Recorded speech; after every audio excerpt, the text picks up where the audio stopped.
No, turn it off. That light flashes on and off. Yeah. I'm going to mute you, Debbie, while I do my introduction. So just reminder to turn yourself on.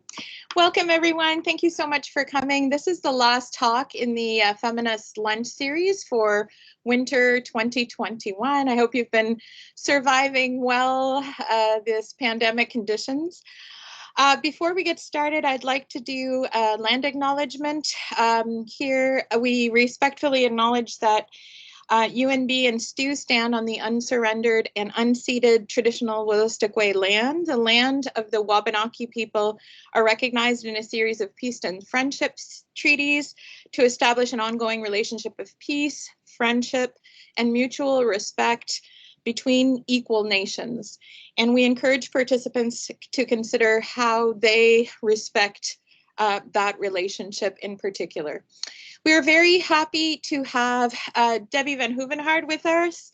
Debbie is a professor emerita at St. Thomas University in Gerentology, and she does research on gender, widowhood, also qualitative social research. And her current book project is a new book on older women's experiences as widows, but among other publications, she's author of By Himself, The Older Man's Experience of Widowhood, which is from a few years ago, 2013, and The Older Women's The Widowed Self, The Older Woman's Journey Through Widowhood from 2001. So Debbie's talk today is going to be about learning to be old, ageism and sexism in everyday life. Debbie will talk probably for about half an hour. Please write down your questions, as we'll have a question period at the end of Debbie's talk where you can ask all of the questions you have for her, or maybe share some comments on her talk. So Debbie, I'll turn it over to you. Okay, unmuted, yes? Okay, thank you. And thank you. I see there's quite a few people here, and I really appreciate everybody's interest in coming. This is a topic that is near and dear to my heart, and a talk that I will give whenever anyone will give me the opportunity. So, learning to be old. This talk is about how one learns to be old. I'm not talking about how one adapts to illness, disability, or other physical challenges that might come with age. Nor am I talking about diet or exercise. I'm a sociologist who is interested in social process. In other words, how we acquire the identity of being old through how people react to and treat us. I began thinking about the process of learning to be old about 15 years ago. I heard a paper by Effa Edaroma called Learning to be Black. The title was intriguing. Edaroma had come to Canada from Africa as a graduate student and thought of himself as African. But he soon learned that in the Canadian context, he was not African, he was Black. How did he find out? Through the way people treated him. He learned that he had to dress formally to go to the bank so that he would appear trustworthy and that he might be followed in stores.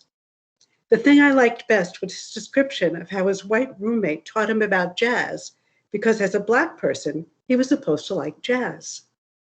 This was not an angry paper. It simply explained the social process through which Edaroma learned that he was Black in Canada. I was enchanted. This paper still resonates for me. It made me think about how we learn to be old through how people react to and treat us. Many people believe that we can and should stay young by exercising, eating right, and not paying attention to what others think. After all, they say, age is only a number. But no matter what you do, people begin to treat you in ways that tell you you're no longer young, that you're getting old. In addition, even though women live longer than men, they're considered old younger than men. So women begin to learn to be old when they approach 50. Here are some personal examples. It's your birthday, and people say, how old are you? 29? You're in your 40s. This is an old story, but a good one. When you are with your teenage daughter, you're introduced to a man who says, oh, are you sisters? People are amazed at your age or that you're a grandmother. And for women, once you approach menopause, your doctor never sees you as completely healthy again. The point is that the way we organize society and the social meaning of getting old have an undeniable impact on the way we experience aging. This talk focuses on one aspect of aging, social aging, a topic that's often ignored. This is why people often think I'm going to talk about exercise and diet. We live in a society in which ageism, prejudice, and discrimination against people based on being old is endemic. We take it so for granted that we don't recognize it in our own behavior and discourse. Think for a moment about the reluctance people have to use the word old to describe someone or themselves. Research shows that people resist the label old well into their 70s, 80s, or even 90s to maintain the fiction that you are only as old as you feel. Another indicator of our discomfort with the idea of aging is the presence of euphemisms. We use the term like senior and golden age to avoid the word old or aged. We use euphemisms to escape the negative connotations associated with a situation or group of people in an attempt to eradicate the prejudice they imply. Unless the situation really changes, in time the euphemism will attract the negative connotation and we find ourselves adopting a still newer term. This is especially obvious in words that relate to racialized groups, but it is just as true of those that relate to aging and old people. When we finally achieve the elimination of our discomfort, we will no longer need the euphemisms. Euphemisms can also be used humorously. Take the term senior moment. This is a phrase often used lightheartedly to diffuse embarrassment when someone has a momentary lapse of memory of someone's name or has a word on the tip of their tongue. You may have used it yourself. In order to get the joke, we must connect being old with memory loss or functional incompetence. Without the stereotypes, the phrase would not be funny. These jokes about being old should alert us to the presence of negative stereotypes. These stereotypes may lead us to expect most old people to suffer from dementia at worst, or at least diminished cognitive capacity and judgment. We feel more comfortable with jokes related to being old than with any other group. And just this morning, I turned on the radio, I flipped on the radio, and there was Tom Power interviewing somebody who was saying that we use the old as a joke. Ageism, prejudice, and discrimination based on age, usually old age. Like any prejudice, it's based on the premise that all old people are essentially alike and different from everybody else. Not quite human. In fact, older persons are notably diverse, and those over 85 are the most diverse segment of the population. Ageism is perpetuated by a number of myths or stereotypes. For example, people either feel lost in retirement or start to run marathons. They face higher risk of criminalization. They live in institutions and have some form of dementia, are less productive as workers. By the way, this stereotype starts at about age 40. So if you're approaching 40, watch out. Are asexual, are extremely poor, or greedy geezers.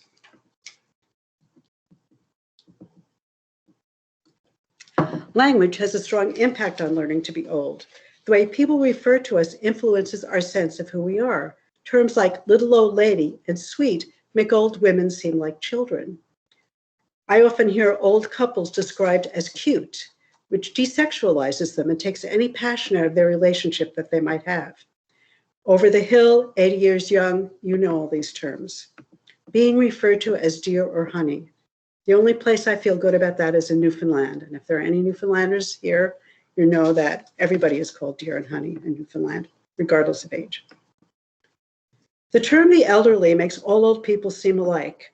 I would argue that referring to the older population as our elderly, which we often hear, makes them sound like children. These terms allow us to ignore the fact that people who are old have had full lives. They did not pop into existence at age 80. Ageism has led to apocalyptic ideas about what it means to have a large number of old people in the population. The media and politicians reinforce this negative picture. Their language is alarmist and inaccurate. They use terms like silver tsunami, unsupportable health costs, and burden of aging populations. We see headlines like these every day. Let us take a minute to think about what a tsunami is. It's a huge wave that comes out of nowhere and destroys everything in its path. We have known the population is aging for a long time. In addition, there are many ways that old people contribute to society. They make one of the great successes of our time, long life expectancy, that those who lived in decades earlier could only dream of, seem like a disaster. Along with demeaning terms comes invisibility. Some women find it freeing. In a study I did with Janet Stoppard, whom some of you may have known when she taught at UNB, several old people commented that one of the best things about being old is that they no longer care what anyone thinks about them.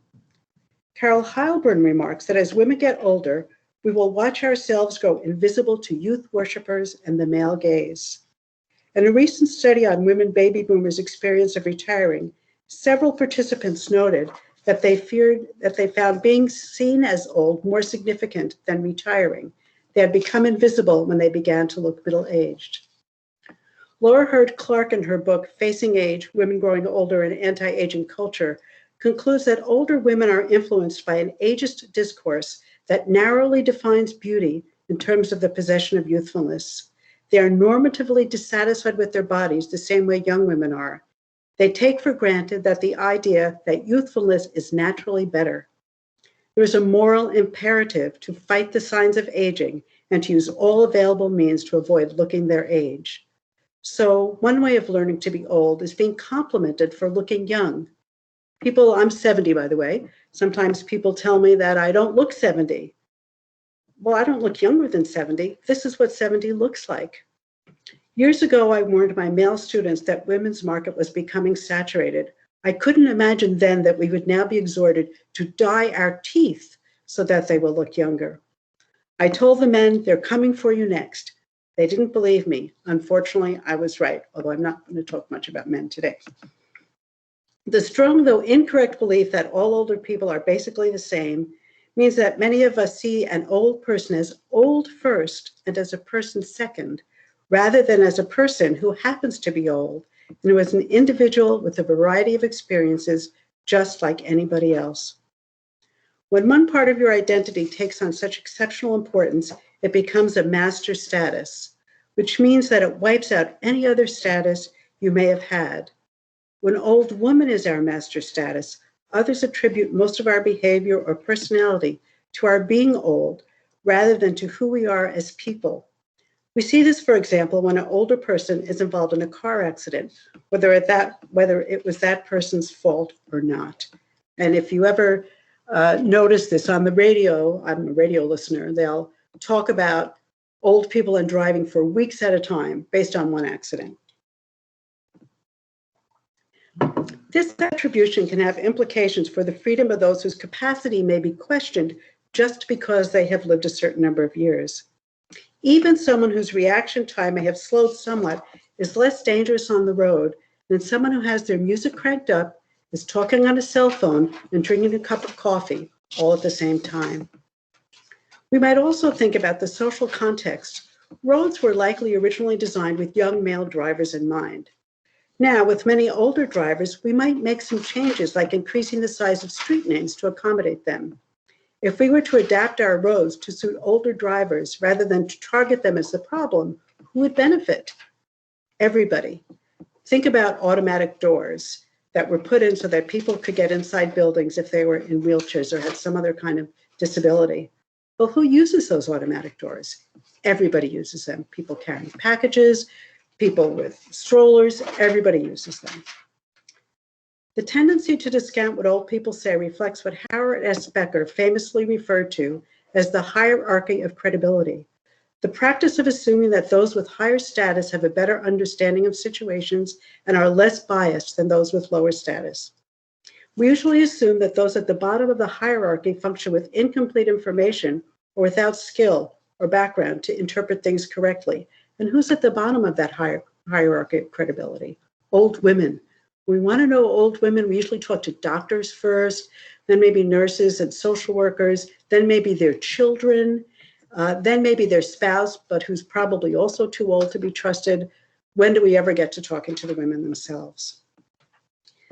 The fact that we automatically assume that any older person might not be mentally competent has ramifications for how health professionals may treat them. Imagine how you would feel if everyone started a conversation with you by asking if you knew what day it is or who the prime minister is. This testing of mental alertness is routinely foisted on nursing home residents. Even if we don't think someone has dementia, we often think that once someone becomes old, they're no longer capable of judging the risk of certain activities, for example, living alone. Widows often find that their children become overprotective and question their capacity to make decisions. And of course, this all has a gender dimension. Women live longer than men, are more likely to be poor than men, face higher risk of illness and disability than men, are more likely to live alone and to enjoy it much more than men, are more likely to both give and receive care, and are much more likely to be institutionalized. Ageism leads to our treating old people as if they were fundamentally different from the rest of us, and I probably should say from the rest of you, since I think I've crossed that boundary. In our society, where independence and being productive are accorded such importance, the aged may be seen as parasitic on the state and ultimately at wage-earning taxpayers. Don't get me started on the term taxpayer, which I hate. Those attitudes mask inequality within the older population and the fact that many old people are active in the labor force and make non-economic contributions to their families and the communities in which they live. Related to this issue is our focus on the independence-dependence dichotomy. We talk about being independent as long as possible. That's a phrase I hear all the time, as long as possible, and believe that becoming dependent is a failure to age successfully. In my interviews with baby boomer retirees and widows, the participants went to great lengths to explain that they are independent. They used the claim of independence as a form of impression management to distance themselves from negative stereotypes associated with being an old woman. In fact, no one is independent. We are all interdependent. Once we recognize this aspect of being human, we can escape the stigma of needing help from time to time, as all of us do, regardless of our age. Because biological decline has been a central assumption of most aging research, there's been a focus on describing the characteristics of individuals rather than how the social context within which we age might affect our experience. This approach blames the victim because it ignores the social forces that make old age difficult, while attributing that difficulty to the characteristics of the very people who are the victims of these social forces. Therefore, blaming the victim results in treating the symptoms of discrimination rather than treating the discrimination or systemic issues themselves. An example, one of my students who worked as a telephone interviewer commented that whenever she got an old woman on the phone, she knew she would have trouble getting her off the phone. She wanted to know why old women talk so much. The student was identifying over-talkativeness as a characteristic of old women.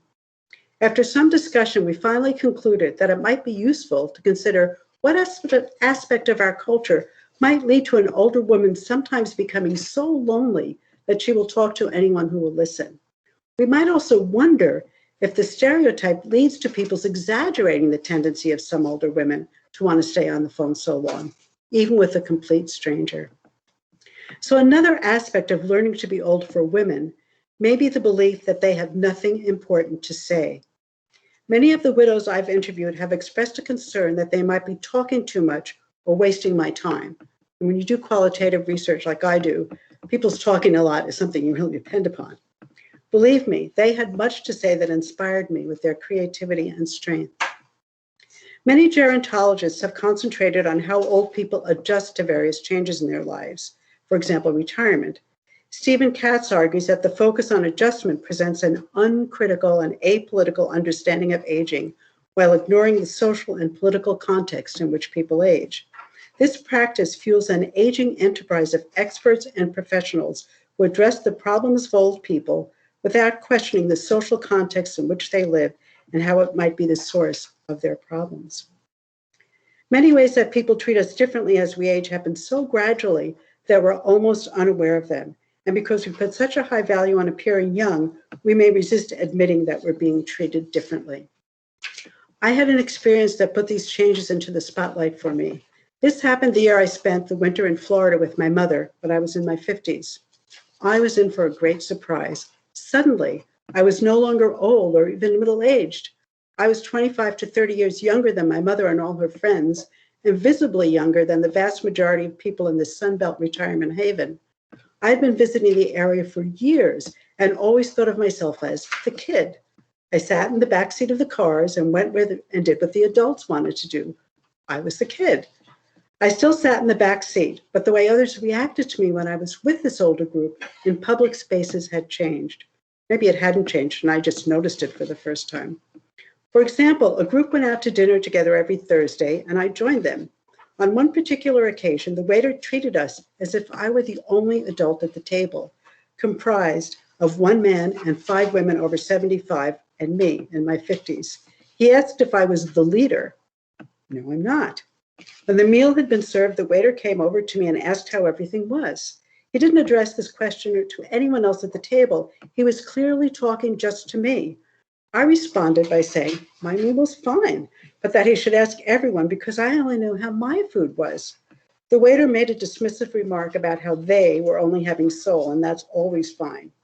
This comment completely dismissed them as adults. Was I now the adult? I thought I was the kid. Another illustration. My mother, my aunt, and I, and this illustration really tells you how long ago this happened. My mother, my aunt, and I were at a large box store where my aunt was buying a new VCR.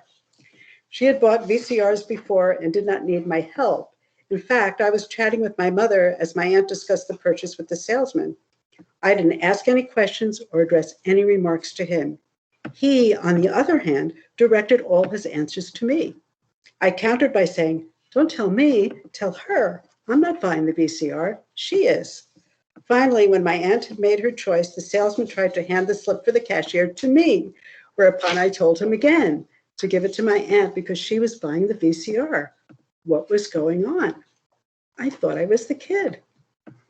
After much thought, I realized that in the society of retirement community dominated Florida, I was not middle-aged or old. I was young. These terms are always relative. I began to see that when I was really young, I'd probably been treated in a superior fashion to what I was then used to, but that I hadn't noticed it. When you haven't experienced anything different, the preferential treatment you receive as a young person, particularly as a young woman, is invisible to you. It simply seems natural. You can't recognize that you're in a privileged position, and we know this in general about people who grow up in privileged positions. When I returned to New Brunswick, I once again became an invisible, middle-aged woman, and now I'm an even more invisible, older woman. Learning to be old is learning to live in a society that devalues old people and believes them to be inferior. Our propensity for age segregation exacerbates this situation. Recent decades have seen a tremendous rise in the presence of age-segregated housing, ranging from luxurious seniors complexes and retirement communities to subsidized seniors apartments and nursing homes. This development is an extreme version of spatial segregation in which the only old people many young people know are their grandparents, and old people only know other old people. Unfortunately, researchers have shown little concern for this trend and other aspects of age segregation. For some reason, we seem to see them as natural. And as I have long argued, age segregation is both a cause and an effect of ageism. We know that social integration reduces prejudice, but seem unconcerned when it comes to age segregation. I come from a oneness of humanity perspective, and I find it absolutely essential that we see all humanity as members of one family. If we saw everyone as fully human, we wouldn't develop systems and institutions that are intrinsically dehumanizing. But we have, and the pandemic we're now in has made it painfully obvious that we have organized society in such a way that not everyone is seen as fully human. One example is long-term care. If we saw old people fully as people, we would never have developed nursing homes as we have. The vast majority of COVID deaths in Canada have been among nursing home residents, most of whom are women, and the people who work in these institutions are poorly paid and often hired only on a casual basis, and also mostly are women. Last year, I wrote a preface for the New Brunswick Nurses Union's report, The Forgotten Generation, on the state of long-term care in New Brunswick. In it, I asked readers to ask themselves, how would I want to live? No one who is fully human would choose to live in the kinds of institutions we have developed for old people. Because we don't value old people, and because we undervalue the caring work that women do, we have constructed institutions that often treat their residents no better than chairs to be dusted. One of the most powerful ways to combat any type of prejudice is for people to get to know one another. It is imperative that we seek a way for old people and young people to interact on a regular basis, so that learning to be old does not mean learning to be only with the old. I always close this talk with a quotation from Kofi Annan's International Year of Older Persons address. A society for old ages is one that does not caricature older persons as patients and pensioners. Instead, it sees them as both agents and beneficiaries of development. It honors traditional elders in their leadership and consultative roles in communities throughout the world. And it sees a balance between supporting dependency and investing in lifelong development. And that's it. Thank you so much, Deb. That was a fabulous talk and so timely. I know here in Fredericton, we've had a lot of movement from older populations coming to live in town, and it's definitely changing the face of the city and the services that are provided. All right, we will now open it up for questions. If you'd like to raise your hand or just speak up, there you can use the raise hand function that's at the top of the application here. And so if you have a question or a comment for Debbie, please feel free to go ahead. I'm seeing something in the chat, Debbie. I'll just share it. Have you published an article so I can share the content of your talk? Question from Kim. Go ahead. Yes, I have. I'd have to look it up. I don't have the reference right here, I'm afraid. But in the journal, maybe my husband's here.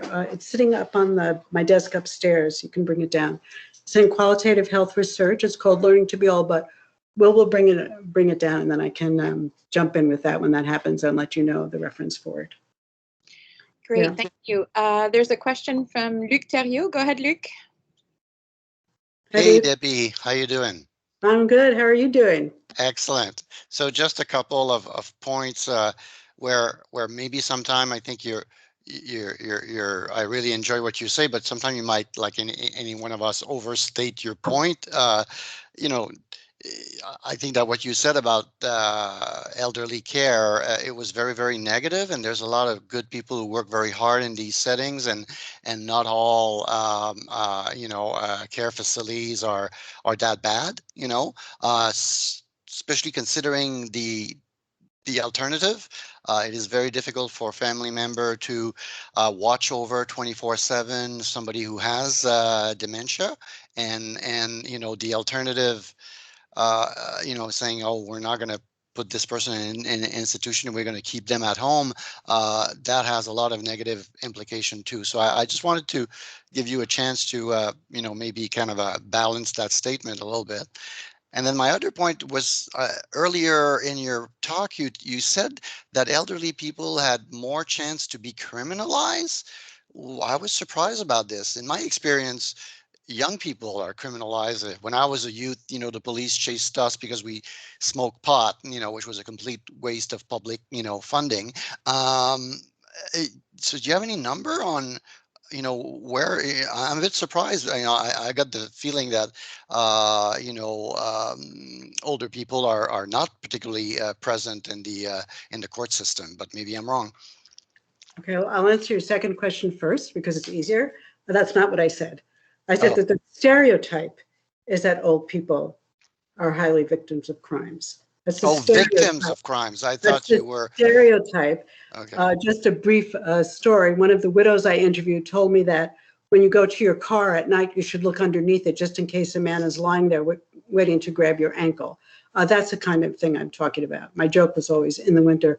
I think that the issue around nursing homes is much more complicated. First of all, I didn't say that there weren't good people working in nursing homes. I'm talking about an institution. And if you are understaffed, that the experts say that we should give 4.1 hours of care per person. New Brunswick gives 2.7.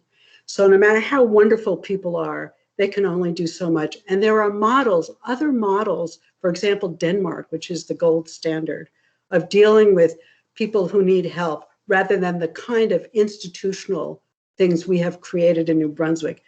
buildings with 120 beds, calling the residents in the homes beds really tells us a lot. So I think that there are other models that are way better. In New Brunswick, we have moved towards for-profit care, which we know is not as good. But I certainly was not saying there were no good people in nursing homes. But when you set up institutions that look like prisons where people during COVID have been in their rooms for months and months and months, there is something wrong. Thank you, Debbie. There's a comment from Linda Keeley on the text. Do you know about IGE and NB and the Healthy Seniors Pilot Project on intergenerational activities? She says, June 1st is Intergenerational Day. Are people aware of this? Well, there you go now. Thank you, Linda. Everyone's aware of it now. I know a little bit about it, not too much. I'm glad that that's happening.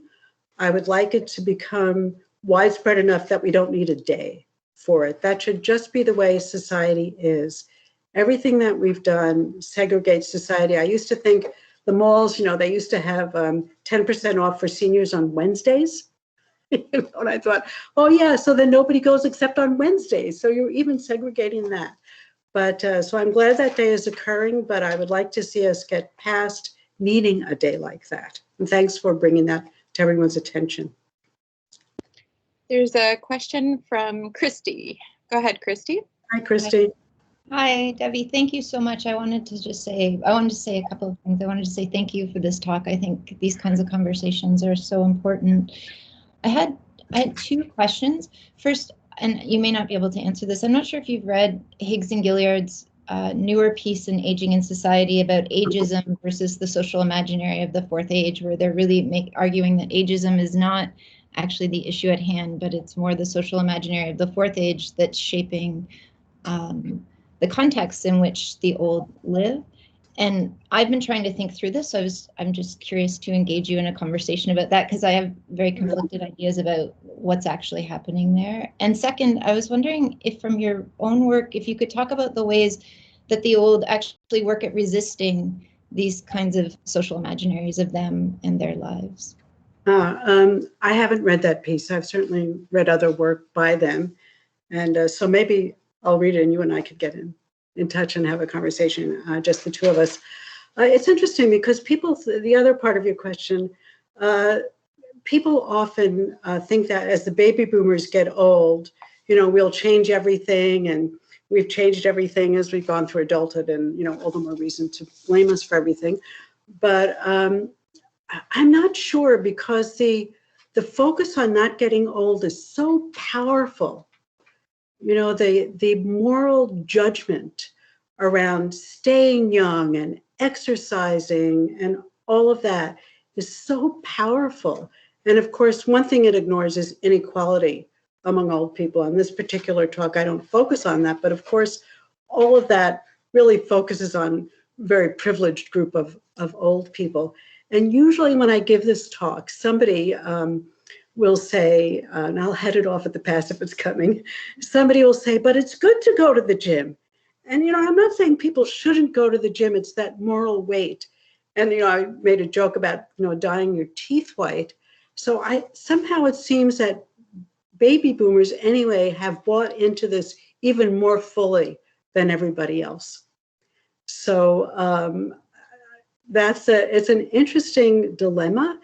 And, I've been talking about ageism for a very long time. And every time I hear Andre Picard, who's wonderful on the radio, I think I've been saying this for 20 years, so I think it's very, very, very deeply entrenched. And a lot of our friends who are older have also bought into this, so I think it's a very, very challenging. And I often say old people are the only people that we can say prejudicial jokes about.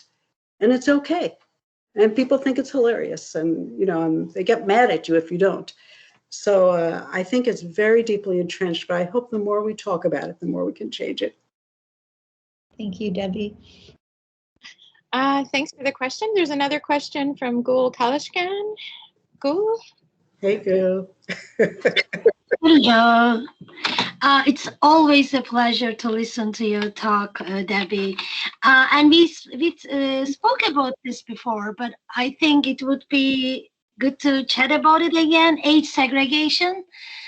Age segregation is a very modern problem or modern fact, right? It starts with daycares, and we are put in society in these confined spaces that we interact with our age group, like expected to interact. And just it falls into this long-term cares, right, in the older age. So that's something that maybe you can reflect on, that age segregation and problems with it, and what are our responsibilities as society to create more inter-age, I don't even want to call intergenerational, inter-age spaces, right? How important that is, because with age, I like to think comes more wisdom as well, and younger age groups need to have those conversations with older age groups, and this is a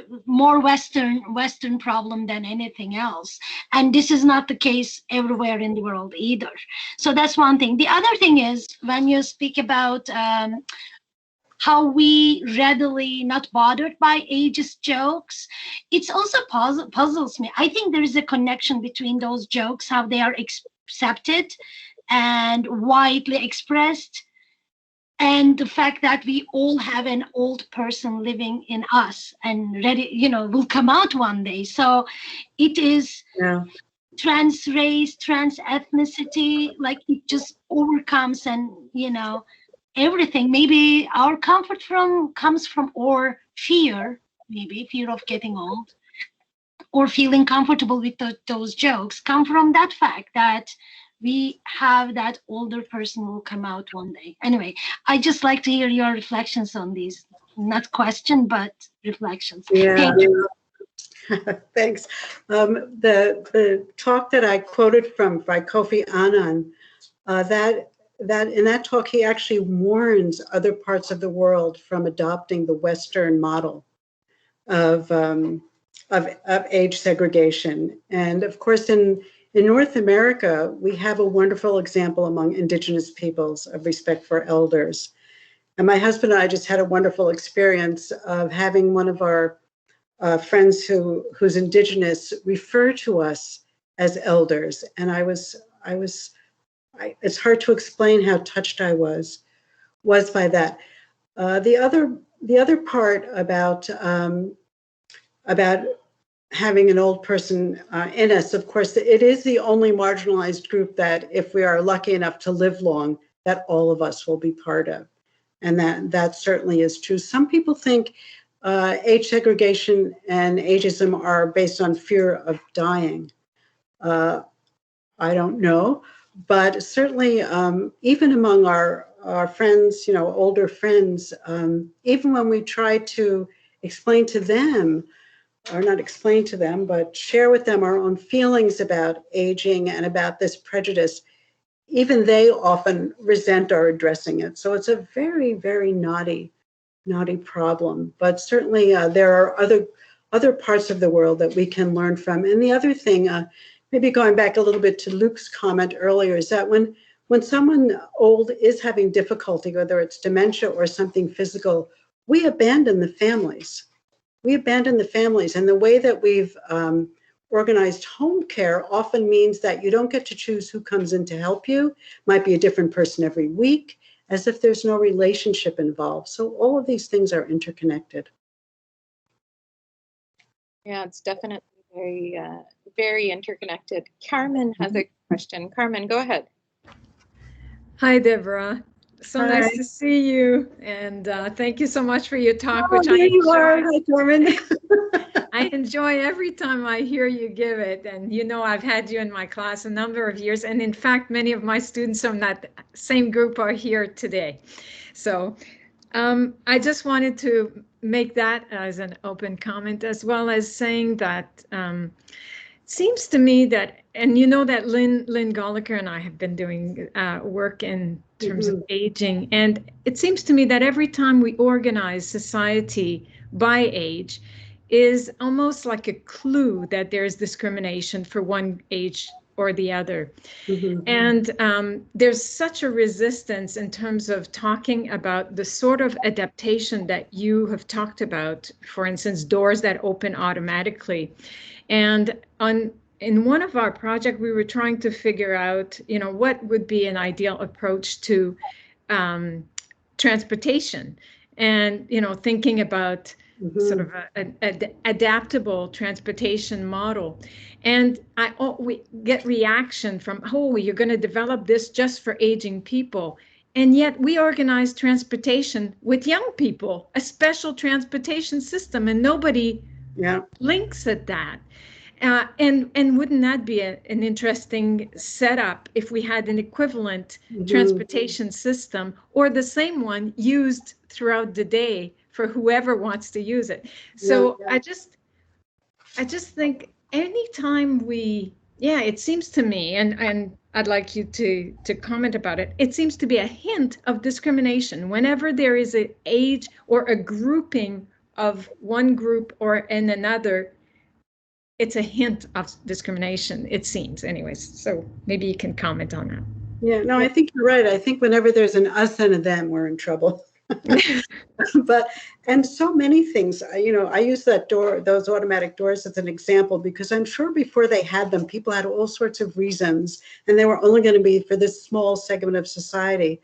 In some places, when they're building new constructions of housing, they use, Lynn Gulliver's here, they use universal design for everything, for everybody. And so I think that we never know who's going to need help, when, and how.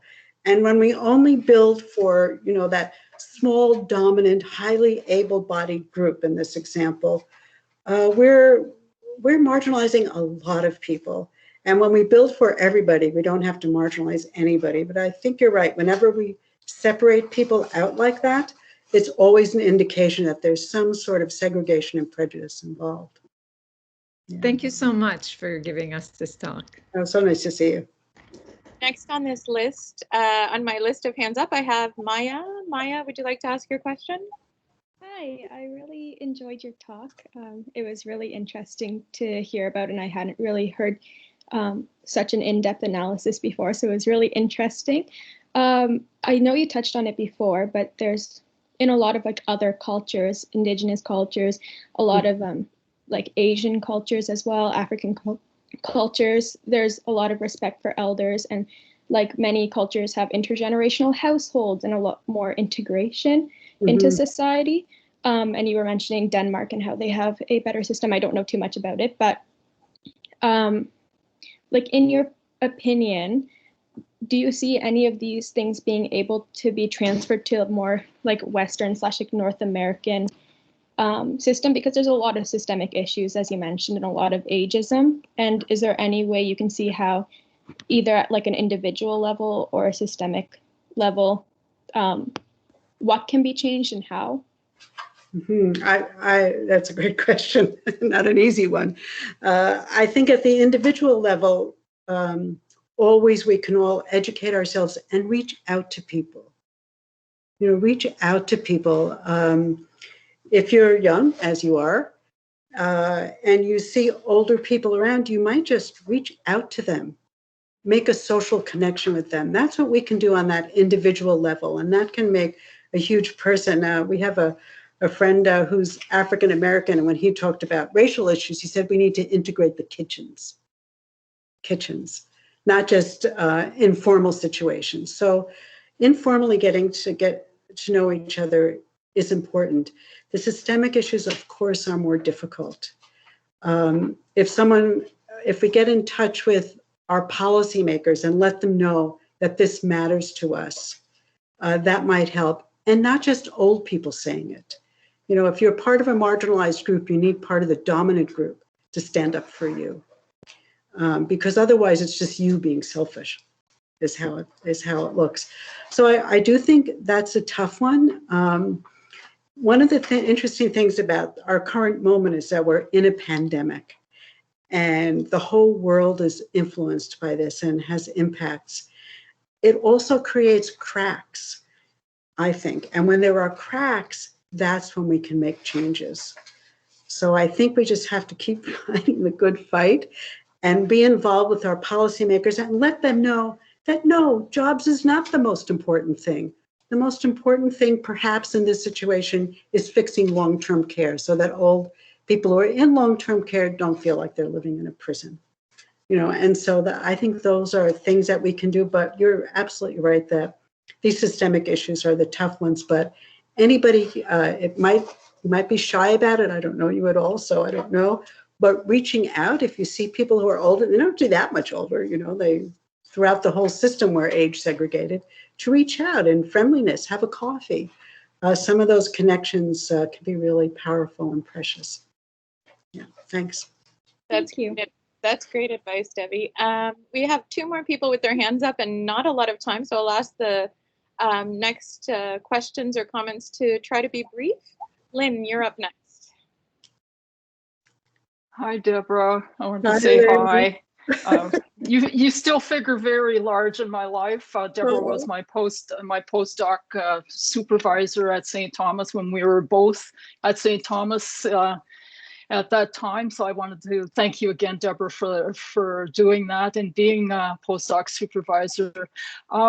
I guess it's a comment, but you can reflect on it too. Like you reflect on the baby boomers, and that's disturbing news. I'm not surprised, but I think, you know, how can we get the baby boomers, because they have power in the sense of change because they're such a huge group. So I just think of them as a massive voting power.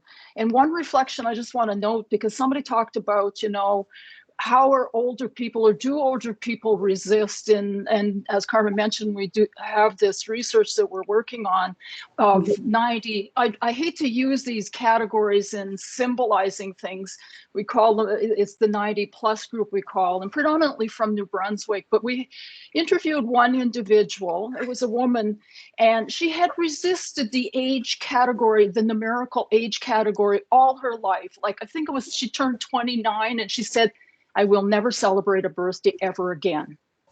And she resisted that until her family threw her a birthday party at age 90. And they invited everybody, you know, the premiers, everybody, which is really interesting because we're caught in this dynamics of how do you recognize people for what, you know, and so her family thought it was very honorable to do something like this.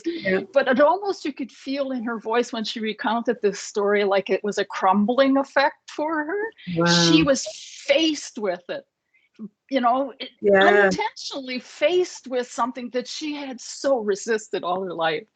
I just want to, and I'll keep it brief. Thank you, Sophie. That's my comment. If you want to respond, Deborah. No, I think that's amazing. And I think that, Eva, I don't want to say much because I know there are a few other people with questions. I think that's amazing that people have bought into this so deeply and that they need to distinguish themselves from old people. I'm not like those old people. You know, I'm not like the old people who are sick or can't, whatever we think old people are. So I think there's also that, but that's amazing. Anyways, lovely to see you. She wasn't distinguishing herself. She was just being who she was in the time. So she was not saying, I'm not. She was basically saying, I am, just like you did. So perfect. Thank you, Deborah. Yeah, those continued categorizations are fascinating. Puya is up next. Go ahead, Puya. Hello, everyone. Hello, Dr. Hoonaard. Thank you so much for the talk. Do you have my voice? I hear you, Puya, and I see you. Thank you. I wanted to first thank you so much for the talk. It was really interesting, and it just reminded me something specifically about, because I was thinking about tourism these days, specifically last semester, because I was teaching about sociology of tourism and how leisure activities, specifically tourism, started to detaching older people from other groups, starting to talking about because they need care, so they should have their own specific group of tourist groups. And it started to have their own leisure activities. And after that, making a bubble around them. not only in leisure activities, but also in housing. Because when I was looking for some apartment here, and I like to go to some of them, and they told me it's only for seniors. Yeah. And it was like what they were talking about, taking care of them, but it was more like telling them, so you're not part of the society anymore. You're not, as they say in the capitalist context, you're not usable anymore. We just care about you. While Yes. not only them, but also us, as who were some years younger, we needed them. We needed that communication. We needed to be in a same society, because society will have all of them together. But now it's more keeping them in bubble and just saying that we are caring about them. And I just wanted to know your idea about that. And sorry for talking a lot. It's so nice to Thank you. see you. Yeah. I think that's a really good observation. And the other thing about that is that old people have been convinced that they only want to be around old people. So a lot of times old people want those groups that are just other old people. Sometimes not. Sometimes they stay away because they don't want to be with those old people. But I think that was a very good point. Thanks for it. Time is flying by, and I do have class at 1 p.m., but let's just take one question. I'm sorry to those of you who are waiting on the list, but I've included Debbie's email in the chat if you'd like to send your question directly to her. So Lena, if you could make your question quick, you can go ahead.